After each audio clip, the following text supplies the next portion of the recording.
zove. Mali Marko. Da, Dobar dan, da li je to Krznar? jeste. Ja sam hteo da se maskiram u medveda. Dobro. I sad sam mislio da mi vi sašijete kostim od medveda, od pravog medveda.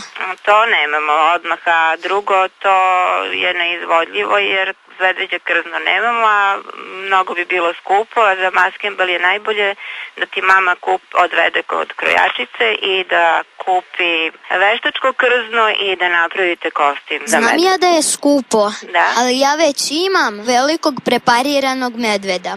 Da. Ja sam hteo da ga vi oderete i da mi napravite kostim. Mi ne deremo medvede, a ne radimo to, tako da pokušaj na nekom drugom mestu, možda ćeš uspeti. A ako neko drugi bude skinuo krzno, Pa ne verujem da bismo mogli to da ti izvedemo, jer nismo to nikad radili, nismo za to majstori. a kod koga ja da ga odnesem, da mu povadi zube?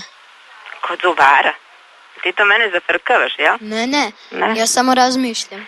Pa prvo smisli lepo sve kući sa mamom i tatom, pa onda pozovi nekog. Možete da mu stavite rajfešlus? Ne mogu. A čizme? Jel mogu rogove da mu stavim na glavu? Ne, mislila Ajde sam da na prekinemo ovaj razgovor, molim te, zaista mislim da ovo je verovatno neka skrivena kamera ili nešto tako, ne bih da učestvujem u tome.